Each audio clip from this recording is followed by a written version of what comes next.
నకిలీ పత్తి విత్తనాలు రైతులను నట్టిట్ట ముంచుతున్నాయి. పెద్దపల్లి జిల్లాలో నకిలీ పత్తి విత్తనాలు తనను నట్టిట్ట ముంచాయని కన్నీటి పర్యాంతమవుతున్నాడు రైతు ఉల్లి సదయ్య. కాల్వ శ్రీరాంపూర్ మండలం మల్యాలకు చెందిన ఓ రైతు 2 ఎకరాల భూమిని కౌలుకు తీసుకుని కబడ్డీ పత్తి విత్తనాలు వేసి సాగు చేశాడు. అయితే 2 నెలలు అవుతున్నా పూత కాత రాకపోవడంతో ఆందోళన చెందాడు. కౌలుకు 20,000, పెట్టుబడికి పెట్టిన 70,000 రూపాయలు బూడిదలో పోసిన పన్నీరైందని బోరున విలిపిస్తున్నాడు. అయితే ఇదే విషయంపై వ్యవసాయ అధికారులు ప్రజావాణికి ఫిర్యాదు చేసినా కూడా ఎలాంటి స్పందన లేదని, పురుగుల మందు తాగడం తప్ప తనకు వేరే దారి లేదని కూడా వాపోయాడు.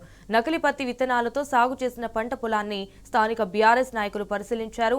నకిలీ పత్తి విత్తనాలు అమ్మిన వ్యాపారిపై చర్యలు తీసుకోవాలని, ప్రభుత్వం వెంటనే స్పందించి నష్టపరిహారం ఇప్పించాలని కూడా డిమాండ్ చేశారు.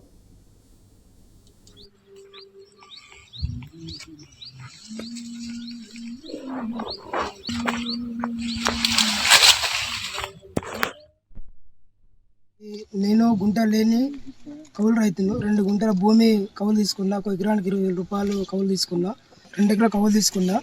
ఎకరానికి 20,000 కౌలు తీసుకున్నా. మాదాయి పెట్టే దగ్గర కబడ్డీ అనే గింజలు తెచ్చిన. పెట్టినా చెట్టు ఇలా పెరుగుతుంది, కాత లేదు, పూత లేదు.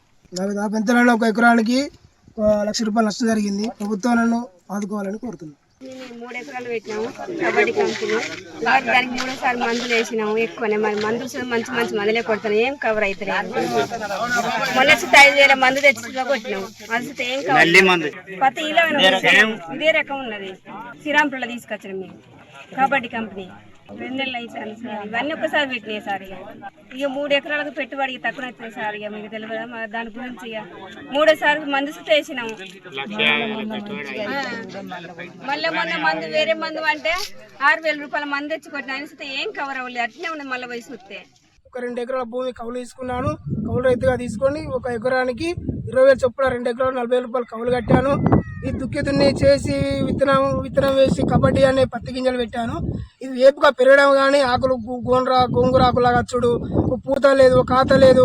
పెట్లే షాపు మాధవ్ పెట్లే షాపు బత్తాలు తెచ్చాను. పోయి అడుగుతాను కదంటే, నువ్వు దిక్కున్న చోట చేసుకోపో, నేను తయారు చేయలేదు, నేను 10-20 రూపాయలు లాభానికి అమ్ముకున్నా కానీ నేను తయారు చేయలేదు అన్నాడు.